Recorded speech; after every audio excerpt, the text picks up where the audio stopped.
जसरी एक मैनबत्ती आगो बिना बाल्न सकिँदैन, त्यसरी नै एक व्यक्ति आध्यात्मिक जीवन बिना बाँच्न सक्दैन।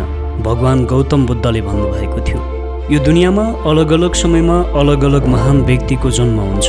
त्यसै मध्येका एक महान व्यक्ति हुनुहुन्थ्यो भगवान गौतम बुद्ध। बुद्धले सम्पूर्ण राजमहलको सुखलाई त्याग गरी शान्तिको खोजीमा हिँड्नु भएको थियो। एकपटक बुद्ध राजदरबारदेखि केही बाहिर हुनुहुन्थ्यो। त्यति बेला उहाँले एक वृद्ध रोगी र कसैको लासलाई देख्ने अवसर पाउनु भएको थियो। त्यति बेला उहाँले मानिसहरूको अनुहार पीडा नै पीडाले भरिएको देख्नुभयो। त्यसपछि बुद्धले त्यो मानवीय पीडालाई देखेर सोच्न लाग्नुभयो, मान्छेहरूलाई यस्तो मानवीय पीडाबाट कसरी बाहिर निकाल्ने, के योबाट मुक्त पाउने कुनै उपाय छैन? त्यसपछि भने बुद्धले मानव कल्याणलाई नै आफ्नो जीवनको लक्ष्य बनाउनुभयो र उहाँले आफ्नो पत्नी र छोरालाई निद्रामै छोडेर राज्यको सुख त्याग गरी शान्तिको खोजीमा दरबारबाट बाहिर निस्कनुभयो। त्यसपछि उहाँले संसारभर आफूले प्राप्त गरेको ज्ञानलाई बाँड्नु भएको थियो। उहाँका ती महान ज्ञान र महान विचारहरूले संसारलाई नै परिवर्तन गर्न सफल भएको थियो। आज हामी महात्मा गौतम बुद्धबाट सिक्नुपर्ने अति नै महत्त्वपूर्ण 3 ज्ञानहरू तपाईँलाई प्रदान गर्नेछौँ। एकैछिन सुन्नुहोस् त, मैले तपाईँ जस्ता कमै मानिस मात्र देखेको छु जसले आफ्नो जीवनलाई बुझ्न चाहन्छन्। ती मानिसहरूमध्ये तपाईँ पनि एकजना हुनुहुन्छ। तसर्थ यस्तै आध्यात्मिक ज्ञानको बारेमा थाहा पाउनको लागि हाम्रो च्यानललाई सब्सक्राइब गर्नुहोला। आउनुहोस् भिडियोलाई सुरु गरौँ। नम्बर 1 मा छ, गरिबी मान्छेमा हुँदैन, गरिबी त मान्छेको व्यवहार र सोचले उत्पन्न गर्छ।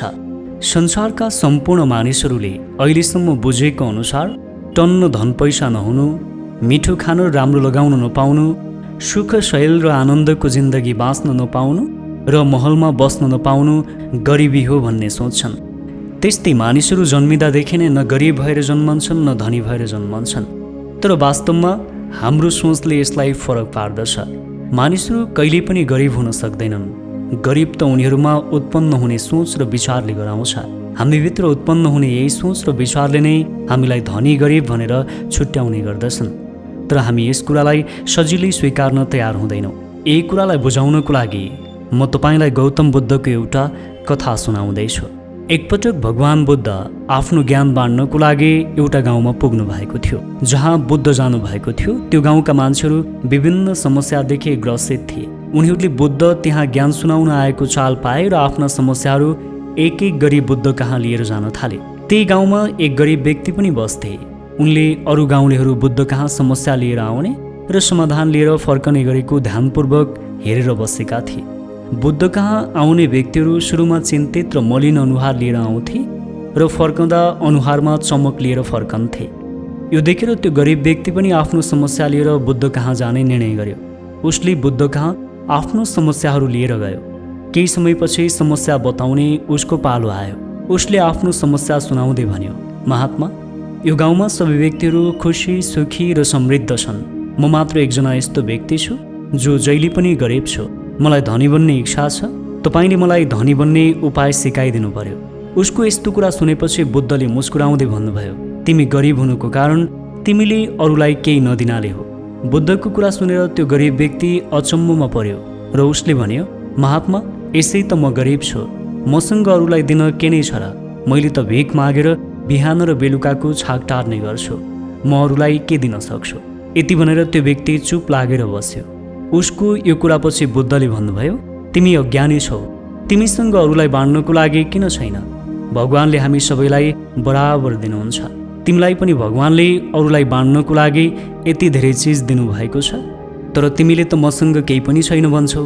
तिमी मुस्कुराउनको लागि र आशाको सञ्चार गर्नको लागि तिमीलाई भगवानले यति धेरै चिज दिनुभएको छ।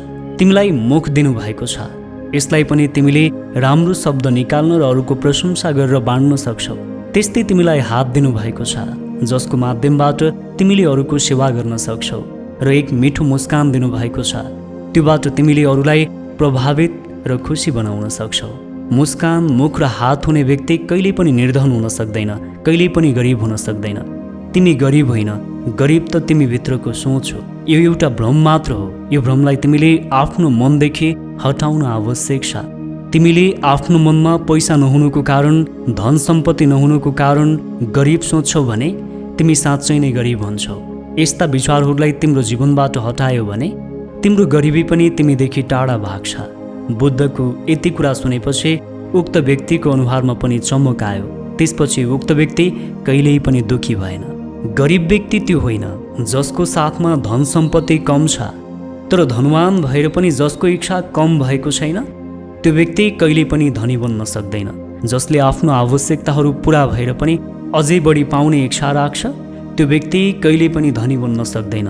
तपाईँले पैसा कमाउनु, राम्रो घरमा बस्नु, मिठो खानु र राम्रो लगाउनु, सुखशैलमा हुर्कनु, नोकर चाकर राखेर बस्ने हैसियत भएका व्यक्तिलाई मात्र धनी सम्झनुहुन्छ भने तपाईँ गरिब होइन, गरिब त तपाईँको सोच हो।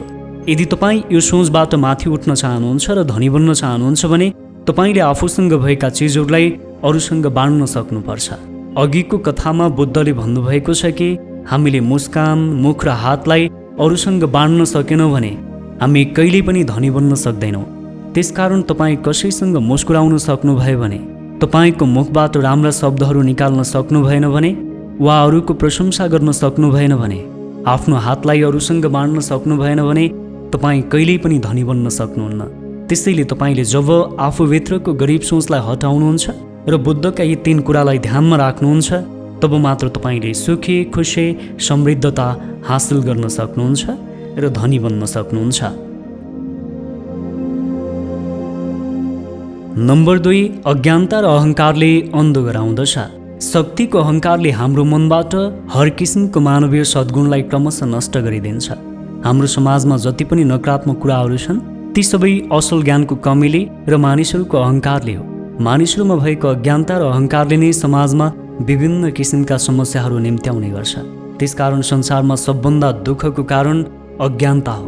अज्ञानता, अहङ्कारकै कारणले समाजमा हत्या, हिंसा जस्ता जघन्य अपराध बढ्दछन्। यो कुरा प्रष्ट बुझ्नको लागि म तपाईँलाई महात्मा गौतम बुद्धको अर्को घटना सुनाउँदैछु। प्राचीन समयमा अङ्गुलीमाल नाम गरेका एक खुङ्खार डाँकु थिए। त्यही डाँकुको कारण मान्छेहरूमा डर त्रास फैलिरहेको थियो। ऊ त्यही गाउँ नजिकैको गुफामा बस्ने गर्थ्यो। त्यही कारणले गर्दा मानिसहरू घर बाहिर निस्कनु पनि डराउँथे। एक दिन आफ्नो ज्ञान बाँड्दै हिँड्ने क्रममा संयोगले गौतम बुद्ध त्यही गाउँमा पुग्नुभयो। त्यस गाउँका मान्छेहरूले बुद्धको खूब स्वागत र सत्कार गरे। गाउँलेहरूमा बुद्ध आउनुको खुसियाली एकातिर थियो भने अङ्गुलीमालको डर त्रास अर्कोतिर थियो। त्यही कारणले त्यस गाउँका सम्पूर्ण गाउँलेहरूको अनुहार निराश र मलिन थियो। उनीहरूको अनुहारमा यस्तो परिवर्तन देखेपछि बुद्धले जान्ने इच्छा राख्नुभयो र सोध्नुभयो, तिमीहरूले मलाई खुबै स्वागत र सत्कार गर्यौ, तर तिमीहरूको अनुहार मलिन छ किन? बुद्धको उत्तर दिँदै गाउँलेहरूले भन्न थाले, महात्मा, यो गाउँको छेउको जङ्गलमा एक अङ्गुलीमाल नाम गरेको खुङ्खार डाँकु बस्ने गर्छ। उसले जङ्गलमा जो जान्छ त्यही व्यक्तिलाई मार्छ र उसको औँलाको माला उनेर लगाउने गर्छ। उसले दिनदिनै मान्छेहरूको हत्या गरिरहेको छ। कुन दिन हामीलाई पनि मार्छ। त्यही कारणले यस गाउँमा डर त्रास फैलिएको छ। गाउँलेहरूको कुरा सुनेपछि बुद्धले जङ्गलमा जाने र अङ्गुलीमालसँग भेट्ने निश्चय गर्नुभयो। गाउँलेहरूले बुद्धलाई रोक्नको लागि धेरै प्रयास गरे, तर पनि बुद्ध रोकिन चाहनु भएन। बुद्ध सरासर जङ्गलको बाटोतिर लाग्नुभयो। बुद्ध जङ्गलमा हिँडिरहनु भएको थियो। पछाडिबाट आवाज आयो, रोक, तिमी कहाँ जाँदैछौ? बुद्धले सुनेको नसुने गरी अगाडि बढ्नुभयो। फेरि जोडसँग आवाज आयो, रोक भनेको सुनेनौ? यसपछि भने बुद्ध रोकिनुभयो र पछाडि फर्किएर हेर्नुभयो। बुद्धले पछाडि फर्किएर हेर्दा कालो डरलाग्दो र गलामा औँलाको माला लगाएको एक व्यक्तिलाई देख्नुभयो। यसरी बुद्ध पछाडि फर्किएर उभिएको मात्रै देखेर उसले सोध्यो, ए सन्यासी, के तिमीलाई मसँग डर लागेको छैन?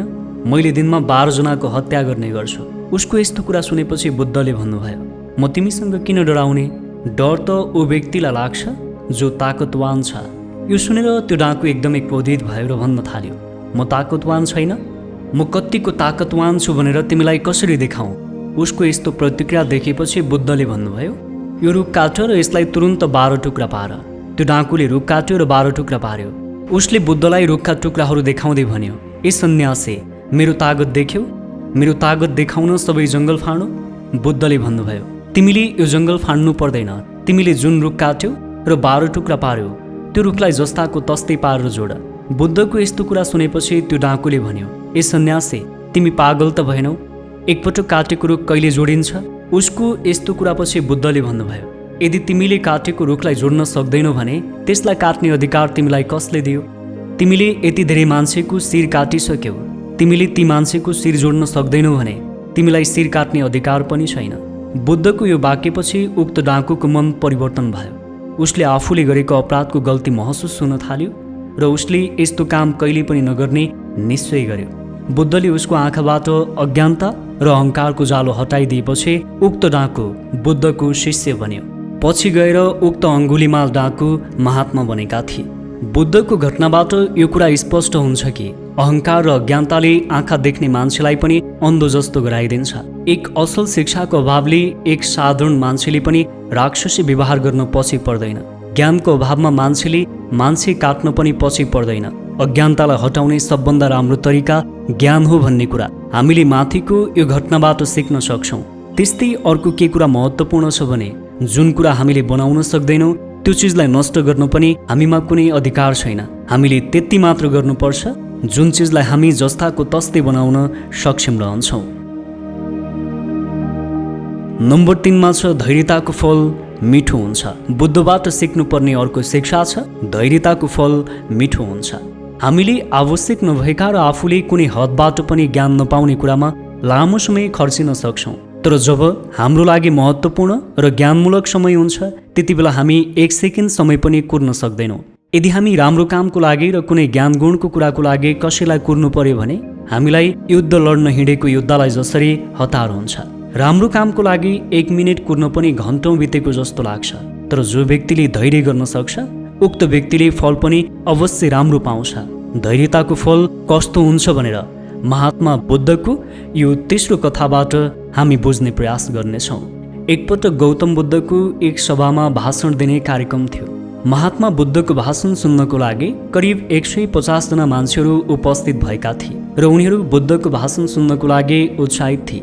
केही समयपछि बुद्ध भाषणको लागि उक्त सभामा आउनुभयो। बुद्ध केही समय उभिनुभयो र केही पनि नबोली त्यहाँबाट फर्कनुभयो। फेरि अर्को दिन पनि बुद्धको भाषण हुने भयो। अर्को दिन भने बुद्धको भाषण सुन्नको लागि करिब 100 जना जति व्यक्तिहरू मात्र उपस्थित भए, बाँकी 50 जना उपस्थित भएनन्। दोस्रो दिन पनि बुद्ध आउनुभयो तर त्यो दिन पनि केही नबोली त्यहाँबाट हिँड्नुभयो। त्यस्तै तेस्रो दिन पनि बुद्धको भाषण सुन्नको लागि करिब 50 जना व्यक्तिहरू उपस्थित भएका थिए। त्यो दिन पनि बुद्धको भाषण सुन्नको लागि मान्छेहरू एकदमै उत्साहित थिए, तर तेस्रो दिन पनि बुद्ध केही नबोली त्यहाँबाट हिँड्नुभयो। त्यसपछि ती भाषण सुन्ने व्यक्तिहरू हैरान भए र चौथो दिन जम्मा 14 जना उपस्थित भए। चौथो दिन पनि बुद्ध उपस्थित हुनुभयो। त्यो दिन भने उहाँ बोल्नुभयो। त्यो देखेर एकजना व्यक्तिले भने, महात्मा, यतिका दिनसम्म भाषण सुन्न मान्छेहरू उपस्थित भए तर तपाईँ केही पनि बोल्नु भएन।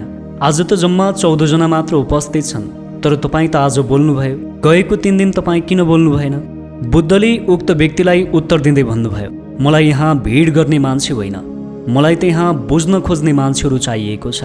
आजको दिनमा उनीहरू मात्र उपस्थित भएका छन् जो व्यक्तिहरूमा धैर्यता रहेको थियो। जो व्यक्तिहरू आज उपस्थित भएनन् उनीहरूमा धैर्यता थिएन।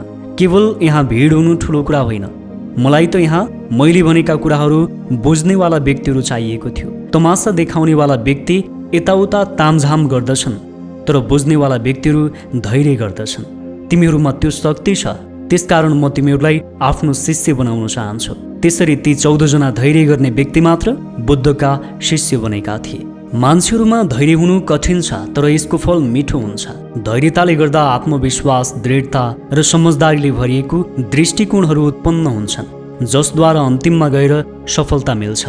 त्यसकारण मानिसहरूमा धैर्यता हुनु आवश्यक छ। माथिको बुद्धको कथामा सुरुको दिनमा भाषण सुन्नको लागि सुरुमा 150 जना उपस्थित भएका थिए र अन्तिममा जम्मा 14 जनाले मात्र बुद्धको भाषण सुनेका थिए। त्यसैले तपाईँले पनि जीवनमा केही गर्न चाहनुहुन्छ भने आफूमा धैर्यता कायम राख्नुहोस्। यी थिए महात्मा गौतम बुद्धबाट हामीले सिक्न सकिने महत्त्वपूर्ण ज्ञानहरू, जुन ज्ञानको प्रयोग गरेर हामीले हाम्रो जीवनमा आइपरेका समस्याहरू सजिलै समाधान गर्न सक्छौँ। त्यसकारण तपाईँले पनि यी ज्ञानलाई जीवनमा लागू गर्नुहोस्। महान व्यक्तिबाट केही न केही ज्ञान सिक्ने प्रयास गर्नुहोस्, किनकि उनीहरूबाट लिएको ज्ञानले हामीलाई जिन्दगीको कुनै न कुनै समयमा सहयोग अवश्य गर्नेछ। हुन्छ त, तपाईँलाई सफलताको बाटोमा अनन्य शुभकामना छ। तपाईँ र मेरो भेट यस्तै अर्को नयाँ भिडियोको साथमा हुनेछ। नमस्कार। एकैछिन सुन्नुहोस् त। यस्तै ज्ञानको नजिक रहन अडियो बुकहरू सुन्नको लागि अडियो घर एप्लिकेसनलाई डाउनलोड गर्नुहोला।